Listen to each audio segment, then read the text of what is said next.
Sir Basara triple IT Swathi Priya ఈ issue రోజు రోజుకి ఎక్కువ అవుతుంది. ఒక మనిషి బలవ మరణానికి వెళ్ళాలి అంటే దాని వెనకాల ఎంత కారణం ఉంటుంది? ఆ అబ్బాయి కూతులతోటి రోజు దూషిస్తాం స్టార్ట్ చేశాడంట గత కొన్నాళ్ళగా.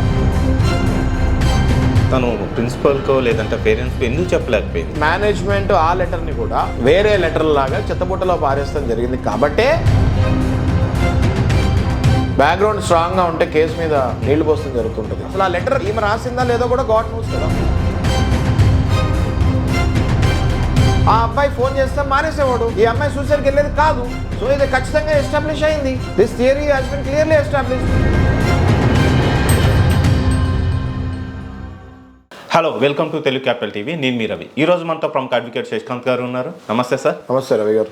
Sir Basara triple IT Swathi Priya ఈ ఇష్యూ రోజు రోజుకి ఎక్కువ అవుతుంది సార్. చాలా సాడ్ ఇన్సిడెంట్ ఇది. కొత్తగా కొన్ని ఆసక్తికరమైన విషయాలు బయటకు వచ్చాయి. అసలు ఏం జరిగింది సార్?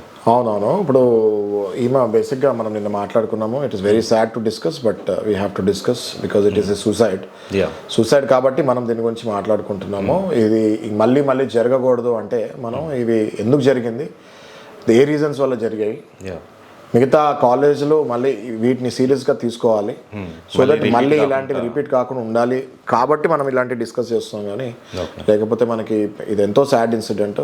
ఫస్ట్ మనం ముందుగా కండోలెన్సెస్ ప్రకటిస్తూ వాళ్ళ ఫ్యామిలీకి. What we want to discuss is Swathi Priya కేసులో నిన్న మనం చూసాము సూసైడ్ లెటర్ బయటకు వచ్చింది.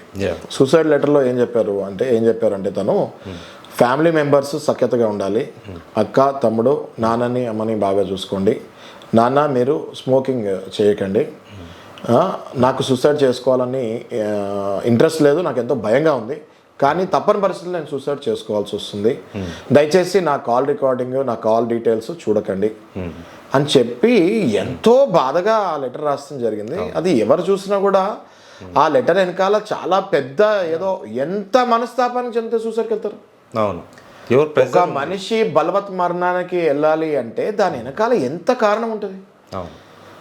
ఓకే అని చెప్పేసి అలా చెప్పేసరికి అందరూ ఒక్కసారిగా మేము అడ్వకేట్స్ అయి ఉండి కూడా మేము కూడా మా కళ్ళలో కూడా నీళ్ళు తిరుగుతాం జరిగినాయి. సరే, డెఫినెట్గా ఆమె చూడొద్దు అనేసరికి చూడకుండా ఉండరు. డెఫినెట్గా పోలీసు వాళ్ళు ఇన్వెస్టిగేషన్ చేస్తారు కదా అని నిన్న మనము వేచి ఉన్నాము. అప్డేట్ కూడా మనము ఇద్దాం అనుకున్నాము.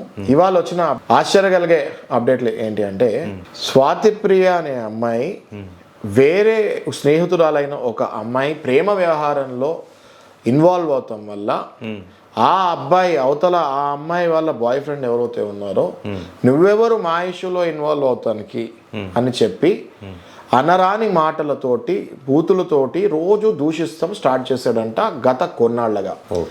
ఈ బూతులు కూడా ఎలాంటివి అంటే వర్ణనాతీతం లాంటి బూతులు, చెప్పుకోలేని బూతులు. ఈ అమ్మాయి సహజంగా బాసర ట్రిపుల్ ఐటీ అంటేనే మెరిట్ స్టూడెంట్ అయితే కానీ అందులో సీట్ రాదు. మెరిట్ స్టూడెంట్కి అందులో సీట్ వచ్చింది అంటే ఈమె ఇలాంటి అట్మాస్ఫియర్కి అలవాటు అయ్యి ఉండదు. బూతులు తిడతాం కానీ బూతులు తిట్టించుకుంటాం కానీ ఉండదు. అంటే ఆ అమ్మాయి ఒక సరస్వతి తల్లి లాంటిది. అంటే వాళ్ళ ఇంట్లో కూడా ఆ అమ్మాయిని అంతే అలా బాగా పెంచారు కాబట్టి ఆమె చదువుకొని అక్కడి వరకు వచ్చింది. అంటే బేసిక్గా వాళ్ళ ఫ్యామిలీని మనం అనలైజ్ చేసుకుంటే they are well educated family with a decent good mannered లైఫ్లో పెరిగింది అమ్మాయి. మరి అలాంటి అమ్మాయి కాలేజ్కి వచ్చిన తర్వాత ఇంకా డీసెన్సీ ఉంటుందనే కదా ట్రిపుల్ ఐటీలు ఐఐటీలు ఇలాంటి కాలేజ్కి వెళ్ళేది ఏంటి. అక్కడ ఇంకా డీసెన్సీ ఉంటుంది, అక్కడ ఫ్యాకల్టీ చాలా బాగుంటుంది, అక్కడికి వచ్చే పిల్లలందరూ మెరిట్లో ఉంటారు, ఇక మీదట నాకు ప్రాబ్లం ఉండదని కదా అలాంటి కాలేజ్కి వచ్చేది. అలాంటి కాలేజ్లో మరి ఇలాంటి దుర్మార్గుడు ఎవడో మనకి తెలియదు. ఓకే, సో ఆ అబ్బాయి కేవలం రవి గారు ఆ అబ్బాయి తిట్టే బండ బూతులు వినలేక సహించలేక ఈ అమ్మాయి సూసైడ్కి వెళ్ళింది అని చెప్తాంలో నాకు సందేహం లేదు.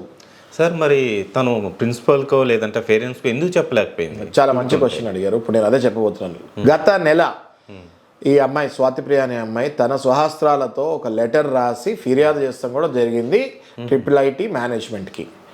వాళ్ళ లెటర్ తీసుకొని దాన్ని మరి పట్టించుకొని ఉండి కౌన్సిలింగ్ చేస్తుంటే ఈ స్థితికి వచ్చేది కాదు అని ఏబీవీపీ సంఘాలు పలు విద్యార్థి సంఘాలు అంటున్నాయి.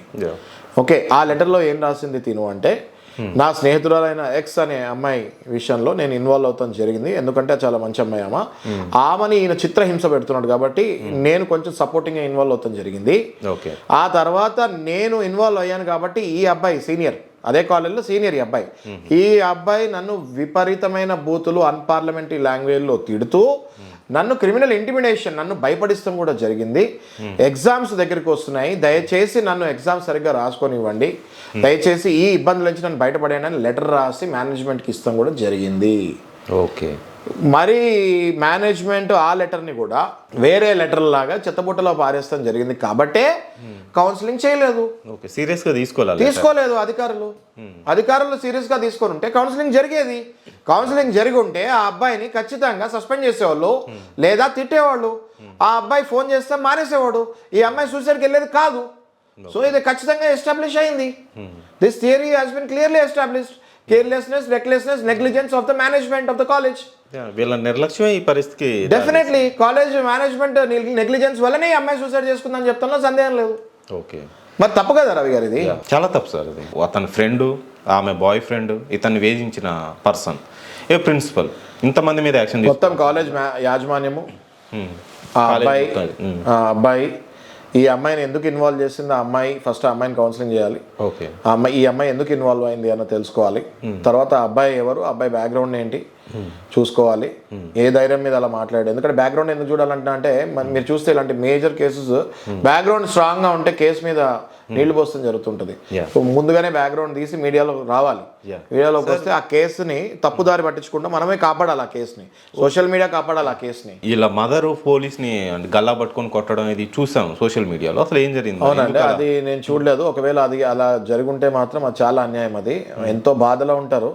మనము కలకత్తా నిర్లక్ష్యం చేస్తున్నారనే ఉద్దేశంతో అలా వాళ్ళ మీద రియాక్ట్ అయ్యారా?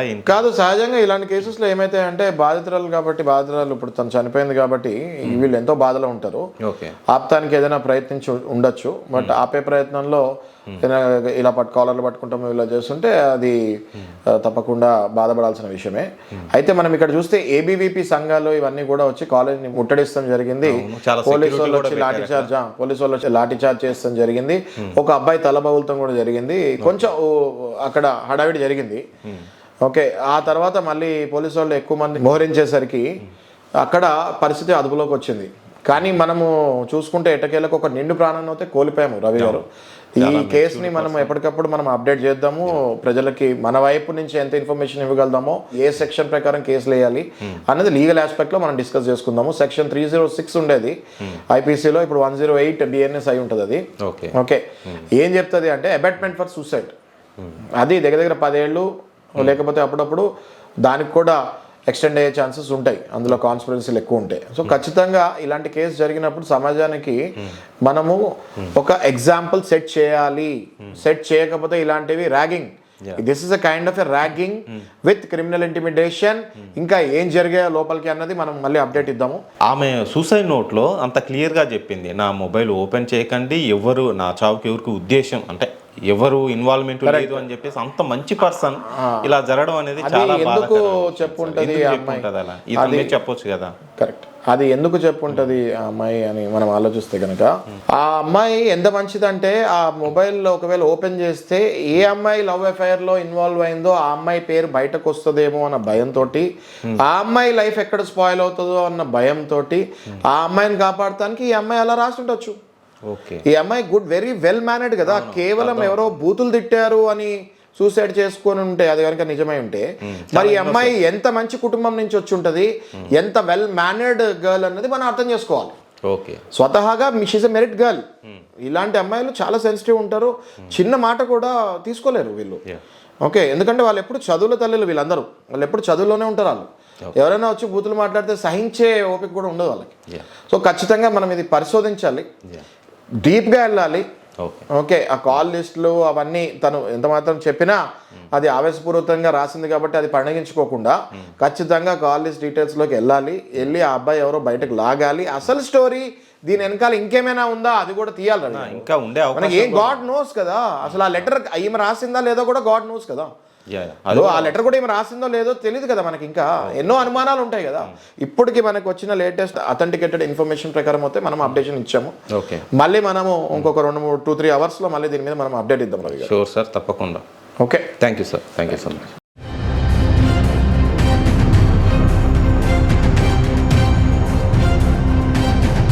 సార్ బాసరా త్రిబుల్ స్వాతి ప్రియ ఈ ఇష్యూ రోజు రోజుకి ఎక్కువ అవుతుంది ఒక సార్. మనిషి బలవ మరణానికి వెళ్ళాలి అంటే దాని వెనకాల ఎంత కారణం ఉంటుంది. ఆ అబ్బాయి కూతులతోటి రోజు దూషిస్తాం స్టార్ట్ చేశాడంట గత కొన్నాళ్ళగా. తను ప్రిన్సిపల్కో లేదంటే పేరెంట్స్కో ఎందుకు చెప్పలేకపోయింది? మేనేజ్మెంట్ ఆ లెటర్ని కూడా వేరే లెటర్ లాగా చెత్తబుట్టలో పారేస్తాం జరిగింది కాబట్టే బ్యాక్గ్రౌండ్ స్ట్రాంగ్గా ఉంటే కేసు మీద నీళ్లు పోస్తుంది జరుగుతుంటుంది. అసలు ఆ లెటర్ ఈమె రాసిందా లేదో కూడా గాడ్ న్యూస్ కదా. ఆ అబ్బాయి ఫోన్ చేస్తే మానేసేవాడు, ఈ అమ్మాయి సూసైడ్కి వెళ్ళేది కాదు. సో ఇది ఖచ్చితంగా ఎస్టాబ్లిష్ అయింది. This theory has been clearly established.